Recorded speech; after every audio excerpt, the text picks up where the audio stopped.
Bonjour à tous et bienvenue dans votre Info News. Nous sommes le mercredi 11 avril 2018. Voici l'essentiel de l'actualité à La Réunion. Mobilisés depuis mars contre le projet de réforme de la justice, les avocats du barreau de Saint-Denis échangent depuis aujourd'hui avec les justiciables sur le parvis du tribunal de Champfleury. Plusieurs actions seront menées aujourd'hui par les robes noires.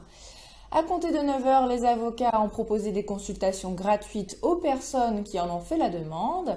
À 11 h, un débat citoyen a été organisé avec l'intersyndicale des métiers de la justice au tribunal de grande instance de Saint-Denis.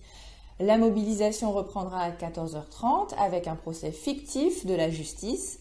Et à 16 h 30, un rassemblement citoyen est prévu devant la préfecture de Saint-Denis, réunissant avocats, magistrats, personnels de justice et élus. On écoute Maître Laurent Payen, bâtonnier de Saint-Denis. Nous avons eu de la part de nos instances nationales un projet de loi qui a été un petit peu modifié à la marge pour permettre un droit de regard sur les algorithmes qui vont être mis en place pour juger, c'est-à-dire les programmes informatiques qui vont être mis en place pour prendre des décisions à la place des juges. Donc que l'on puisse avoir un droit de regard sur la façon dont ils sont faits, c'est quand même la moindre des choses, même si ça n'est pas satisfaisant. Une présence humaine apparemment pour contrôler la mise en œuvre de ces choses-là. Quelques avancées également sur la procédure de divorce, mais pas du tout sur les points qui nous posent particulièrement problème. Donc quelques évolutions, mais très à la marge, et aujourd'hui on ne peut pas s'en satisfaire. C'est pour ça qu'on reste mobilisé aujourd'hui et qu'on va rester très attentif les jours à venir. Alors la grève, nous l'avions votée en Assemblée Générale jusqu'à aujourd'hui. Donc aujourd'hui elle va prendre fin et les audiences vont reprendre leur cours normal à partir de demain matin.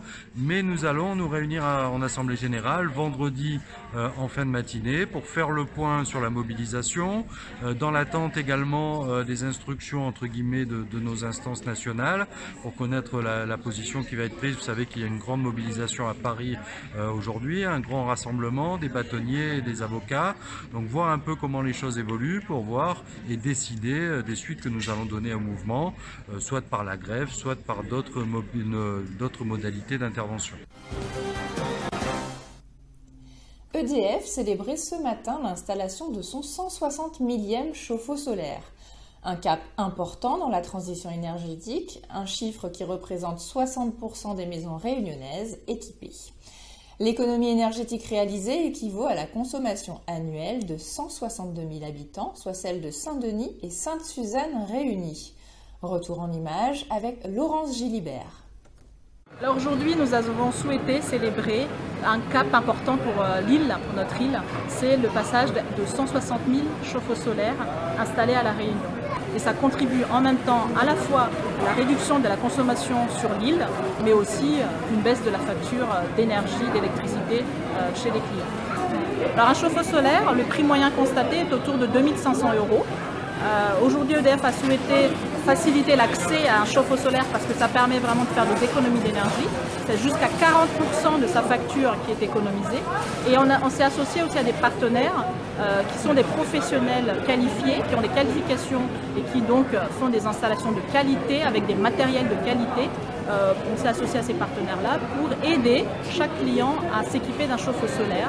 Et donc, en plus de ces professionnels, EDF donne des aides qui peuvent aller jusqu'à 1 200 € pour s'équiper d'un chauffe-eau solaire. Donc, ça peut représenter notre aide jusqu'à la moitié du prix d'un chauffe-eau solaire. Il y a d'autres dispositifs qui existent. Il y a déjà le crédit d'impôt de 30%, donc cumulable avec l'aide d'EDF.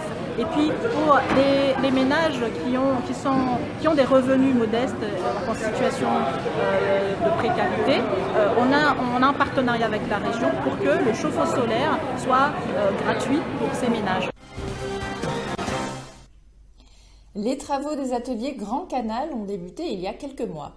Pour marquer le lancement de ce nouveau bâtiment à la Tecnor, la Sodiac, accompagnée de la Cinor et de la région, ont planté le premier arbre du chantier ce mercredi. Un investissement total de 6,1 millions € pour ces futurs ateliers Grand Canal, soutenus par l'Europe et la région Réunion à hauteur de 1,9 million €.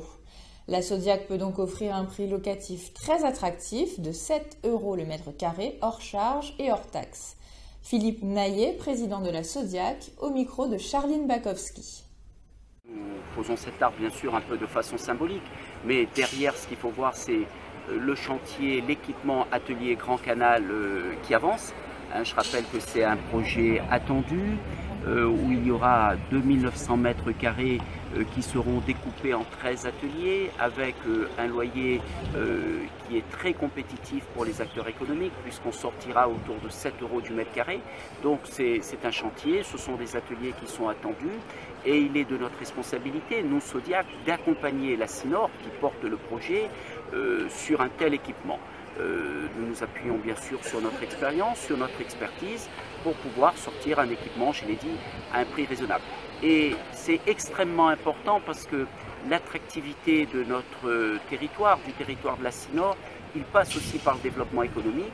Et le développement économique, c'est permettre à des entreprises, des acteurs économiques de pouvoir se développer, de faire en sorte que leur affaire avance. Et pour cela, il faut aussi que derrière, nous ayons les bons outils. Et les ateliers Grand Canal, nous pensons que c'est un bon outil pour ceux qui seront les heureux bénéficiaires. Les travaux d'enrochement des roches noires sont terminés, cependant les activités nautiques restent interdites jusqu'à nouvel ordre. L'enrochement gagne du terrain d'année en année, faisant disparaître la plage, un désagrément qui impacte la fréquentation du site. Bérénice Alaterre a recueilli les impressions d'un commerçant de l'esplanade. C'est dommage, on se prive de plus en plus de plages. La plage commençait à l'autre bout de l'esplanade il y a encore 15 ans. L'enrochement avance, et c'est vrai que ça fait de moins en moins de plages pour les Réunionnais et pour les touristes.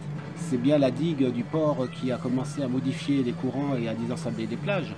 Donc c'est vraiment dommage que l'action de l'homme a fait amplifier l'érosion.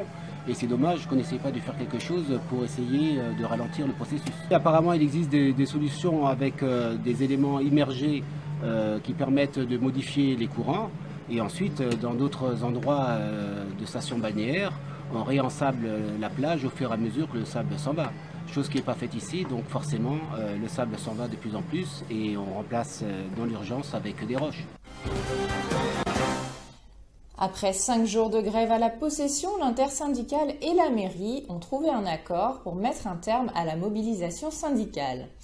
Les services de la mairie impactés par cette grève reprendront progressivement leur rythme normal. Votre JT est terminé, merci de votre fidélité. Prochain rendez-vous avec l'actualité à 18 h. Bon appétit à tous.